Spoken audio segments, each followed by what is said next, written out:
Hello again. Welcome to my KSP 1.2 career playthrough. This is going to be episode 6. I'm not sure if it's going to be multi-parted or not, or if I'm going to keep it as one episode, but I will do a few missions in this episode, and things will start to get a little more interesting now that we're going to start flying and building our rocket system. Okay, so where are we up to this point? We still have our two contracts accepted: escape the atmosphere, orbit Kerbin. I'm thinking this episode we won't quite escape the atmosphere. I'm going to do a couple launches, um, just going to another biome and taking a report above that biome. But the next episode for sure, or maybe part 2 of this episode, we will definitely escape the atmosphere and make our way into space. Okay, so last episode we built a science cart and we went around to each one of these buildings and gathered science. I went back off camera and gathered the mystery glue from the crawlerway, but the result now is that I have 137 science to play with. So first, let's go unlock those nodes. This node right here would give me another science device, but I don't think I'm quite ready for that yet. I'm not quite ready for that until I start doing my satellite missions. I can start gathering the science using those. There's not really enough in this one to make me want to research it yet. I can research these 90 science points tier nodes, but still there's nothing there that's really useful for me yet. I do, however, want to research this one to get the launch struts. This will allow me to build taller vehicles and not worry about them tipping over on the launch pad. Okay, now we have a couple new options. There's some decoupling options and some Kerbal attachment system options. I don't think I'm quite ready for this one yet. And nor am I ready for this one yet. Okay, so I'm just going to research basic rocketry, and I'm going to go through and try to get some science using just this one before I continue my rocketry tier on. So basic rocketry, basically we're going to use this hammer booster to go to the grasslands and gather science from that biome before proceeding on. Okay, so I'm not really sure how far this vehicle will get me. The next one, we have, let's launch up the Moho launch vehicle. And we're going to replace the flea booster. I'm going to replace that with our newly unlocked hammer booster. It's still a very small engine and it's not going to get us very far. However, it will burn longer and get us further tangentially, further distance from the KSC, which is what we need. We need to get to the grasslands and possibly the highlands. 2 more biomes, meaning more science. Okay, so same thing as before. We have 4.624 tons of mass down here. Multiply that by the acceleration due to gravity, which is approximately 10, 9.8, but we're going to approximate it at 10, to get 46.24 kilonewtons of weight for this. So we need to produce at least 46.24 kilonewtons of thrust from our hammer booster. Well, this one by default at 100% has 197.897 kilonewtons of thrust. So that's way more than we need, considering we only need 46. So I'm going to approximate that down. We'll go just round this up to 200, and we'll say that about a quarter of the thrust on this will be more than enough to exceed 46%, or 46 kilonewtons. A quarter of this is approximately 49. It's approximately 49. So what I'm going to do is I'm going to put it, instead of a quarter, I'm going to put it at 30, just to make sure we have enough thrust to efficiently move us away from the center of Kerbin. Just bear with me here. I'll settle for 30.5. No biggie. Okay. So now our Moho launch vehicle has been upgraded from the flea booster to the hammer booster. And what we're going to do is we're going to launch it, and we're going to do a couple of missions. Each mission is going to be launched due west, And the first mission is going to be to gather uh, science as we come in for a landing, and then gather science at a landing in the grasslands. So just to see how the biomes are broken up here, around here is KSC. Here are the shores. We already landed in that. Here's water. Over here where it's nice and green are is the grasslands. Now the highlands are really far away. They are over there, and we might make a mission to get to the highlands or the mountains later. But for now, it is not worth it for us to try to get out there. Okay, so let's launch. Let's see what kind of fuel we have. Our resources, we're good there, good there. SAS on. We are getting ready to launch our vehicle, and we're going to head due west, straight over the VAB. On the nav ball, due west is right here at 270 degrees, about the radial axis. So we have liftoff in 3, 2, 1. Liftoff is good. We're going to start making our tilt. Perfect. Now we will hold that due west line until this booster runs out of solid fuel, and then we will just coast in for a landing in the grasslands. The reason why I'm doing these smaller missions is the reason why I'm using the smaller booster is because using the bigger booster, you have to reduce the amount of fuel, and they're more difficult to maneuver using the SAS built into this capsule. So I just use the small guys, and they get the job done for a couple missions where we can make sure we get all the science around the KSC before trying to leave Kerbin. All right, I want to continue my tilt down towards the horizon here on the nav ball. I'm upside down right now. That's why the horizon's above me. Remember, Jebediah Kerman is arranged in here. His head is pointing towards the ground. And he is flying upside down. All right. We'll keep this going. We are just about to cross over the threshold into the grasslands. We are not very high, but we are moving very quickly, so I'm going to try to tilt up here and get a little higher and thin out the atmosphere so we don't overcook here. All right, crew report. Flying over the grasslands. Keep that. Beautiful. Observe the mystery goo. What do we got? All right, so the mystery goo doesn't matter. It's going to be the same no matter which biome we're flying over.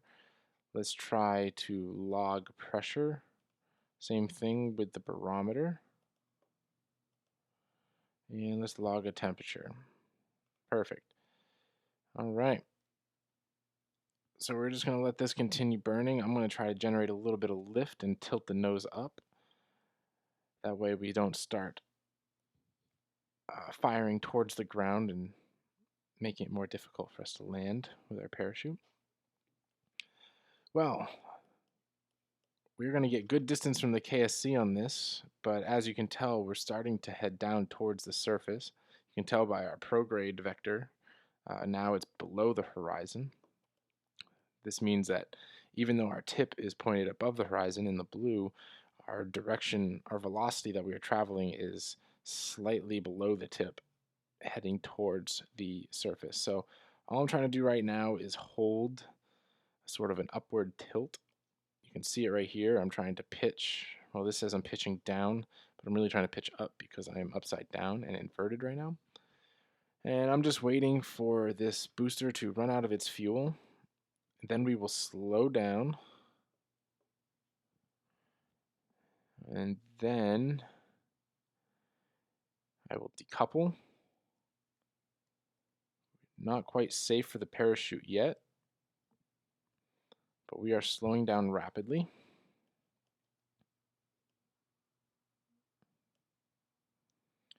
Parachute is safe, so I am going to wait until we fall just a little bit longer.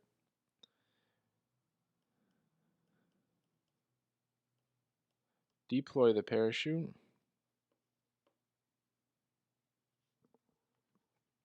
And we will come to a screeching halt and slowly drift down towards the surface of Kerbin on the grasslands. Perfect. So I believe I will be able to take care of everything in one mission. I had forgotten that the mystery goo doesn't repeat when you're flying at Kerbin. There's not a mystery goo above the grasslands and a mystery goo above the water. There's just one when you're flying at Kerbin. So that was able to save me a trip. And I am just waiting for touchdown here, which is coming up fairly quickly.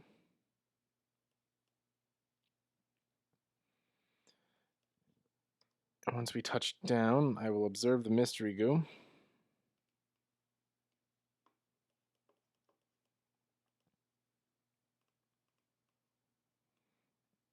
I will observe the barometer. But first, I will EVA. I will take what data I have in there. I will do an EVA report. I will board. Then I will do another crew report while landed at the grasslands. You record the crew's assessment of the situation. Not much going on. And then I will log the temperature since I haven't done that yet. Oh, cancel. I forgot to take that data from the thermometer. Over here, take data, board, perfect. Now I will log the temperature. Temperature here is quite pleasant and would be a nice place to live. Yeah, it seems like a nice place to live. Observe the mystery goo. You observe the goo. Cool. And then log pressure. Not much going on. Not many interesting little things here on Kerbin. It's pretty much everyday things. But there, we have... So what have we done? We collected a temperature scan and a crew report while flying above the grasslands. Then when we landed, we were able to take the crew report, temperature, pressure reading, and goo readings while landed, and an EVA report. So we have actually maxed out the grasslands up to our technical point right now. Thus, we don't need to do another mission to the grasslands. But let's see how far away we got. We're about here in the center of the screen. That's a pretty far jump that we made. It's farthest yet, definitely. All right. Well, now I'm going to recover this, get what science we can out of the grasslands, and then we will probably move on to the next tier and start shooting for leaving the atmosphere. First, I want to get to the upper atmosphere. That way, because there's another biome tier there. Okay. So we're going to load this up. I don't think that this booster is going to be able to make it out of the atmosphere. So we got to go to the R&D building, and we got to unlock the next tier for our rocketry because it has this bigger booster here, which will certainly get us out. So there goes 20 science. I'm not going to use anything up yet because my needs may change as we go through. I'm only going to research what I need at the time. All right, so let's get this loaded up and put in. This is the hammer, and I believe the new one is called the thumper. The thumper is much bigger. It has a thrust of 250 kilonewtons, which is far more than we need considering we have a weight of about 87 kilonewtons.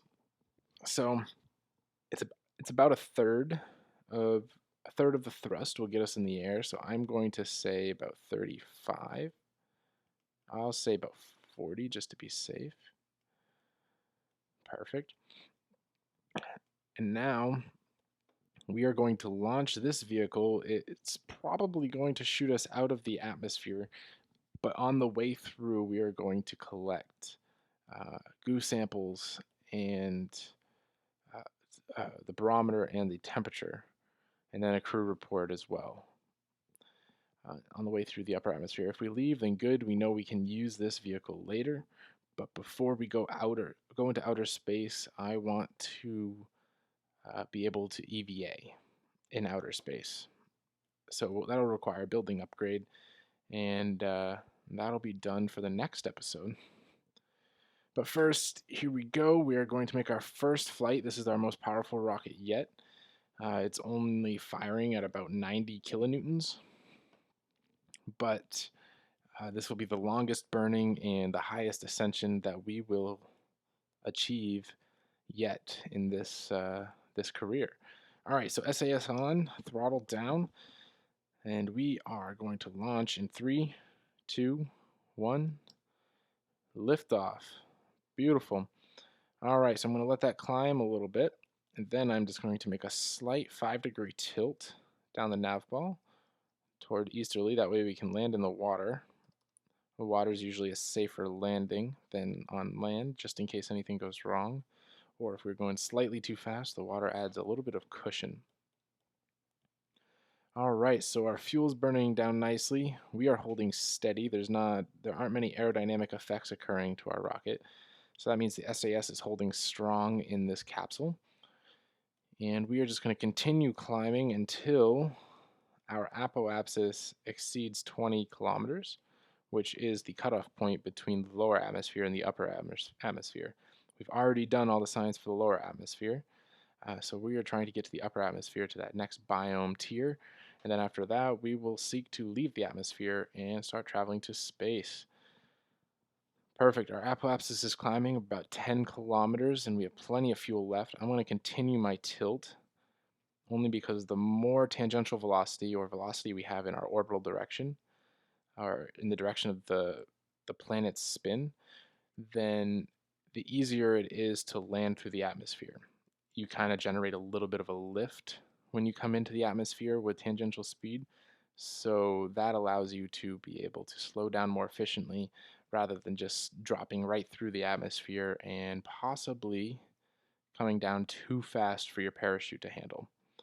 So we are climbing here. We're about 50 kilometers. We may not leave the atmosphere. We may leave the atmosphere. We're out of the atmosphere now at 70 kilometers. However, that's going to decrease as we travel through the atmosphere. I don't think it'll decrease enough though. All right, so now that we are out, we are going to decouple. Perfect. Now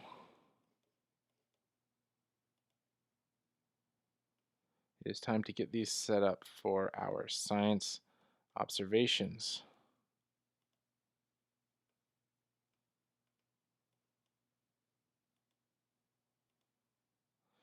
Okay, so as I move these guys over, I'm going to try to get this into a nice position so you can sort of see nice atmospheric effects on Kerbin.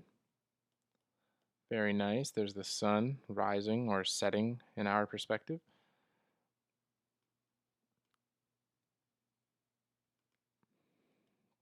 Okay, so I'm going to get a crew report. I'm going to keep that. I'm going to log pressure, log temperature, observe mystery goo, and observe mystery goo. So I should have 4 total at the end. Yep. There, all these guys can go. Beautiful. I cannot EVA yet because I haven't upgraded the building to be able to EVA when the ship is moving. I don't want to EVA right now anyway because I'm still in the atmosphere and there's a good chance that the Kerbal could get pulled off of the vessel traveling at about 1,000 meters per second. So we are about to leave the atmosphere, so we will accomplish both. We will accomplish a contract today. Escape the atmosphere. Breach the atmosphere by flying a vessel to an altitude of 70,000 meters to achieve this goal. All right, well, we're certainly going to exceed that at over 80. In fact, we just crossed into space, and there goes our contract letting us know that we completed it. What's it like up there? We hope it's fun because you're coming back very soon. Yes, we are, and we will be coming back very quickly. All right, so when I do these suborbital trajectories, I like to get my ship prepared. I tilt up about 40 degrees, only because we're going to be coming in at about a 40-degree angle, so it's about what I want. I'll adjust it more in tunely later. But right now we are in outer space. There is no atmospheric effect happening. And we can now see, we can look out of our vessel and see the Earth, or see Kerbin in all its glory with the sun setting as we descend and back into the atmosphere. It's a beautiful shot. All right. So now we are going to time warp forward a little bit until we hit the atmosphere. The game will bring you back to ×1 speed. And like I said, we are entering in at about 40 degrees. So I'm going to take SAS off and let the atmosphere balance me out, sort of like a bobber floating on water. I know that yeah, there it goes. We're going to pick up some heat and generate some heat, but it'll go quickly as we weren't descending very fast. We're still coming to the ground at about 2,000 meters. I'm going to deploy the parachute. And this just came from trial and error. You deploy it too late and the parachute doesn't deploy in time to slow you down before hitting the water, or you deploy it too early and you spend most of your time floating. This kind of gets you at about a 300-meter spot, which is plenty of time to descend, and it's not too long that you feel like you're sitting there forever waiting for your capsule to splash down. Okay, so we gathered all that science, and we have maxed out the upper atmosphere tier. We're ready to go into space. In fact, we've already been in space. And first, I'm going to upgrade a couple buildings so that I can actually EVA when not on Kerbin. And then we will end up launching again into space, do our first spacewalk, and then we will start trying to achieve orbit, which isn't an easy task, but I have a few pointers that I can give to you to help make it a little easier for you. All right, so that got me all kinds of science. About 40 science was earned that mission, bringing me up to 148. Not too bad. Looks like we recovered 4,000 funds. We lost funds, obviously, from the solid fuel we burnt up and the booster that was destroyed in the ocean, but that's fine. We achieved a contract, which gave us more funds. Jebediah Kerman, no XP gain, which I find crazy because he just left the atmosphere. So he probably should have gotten an XP point there, but I won't argue. All right. So that's it for this episode. Next episode, I'll possibly unlock one of these tiers, or I'll just jump right into the mission to leave the atmosphere after upgrading some of the buildings in the KSC. Well, thank you for watching, and we have left the atmosphere. We have built a rocket that can leave the atmosphere every time, and we are getting ready to start orbiting soon. So the real interesting stuff is going to start as soon as we start heading to the moon and to other bodies. So thank you for watching episode 6. Hope you enjoyed it. Leave anything down in the comments, any suggestions you might have for how to make these better. I take criticism very well, and I would like to learn and try to be better for you and give you a more entertainable watch. Okay, so have a great day and see you next time.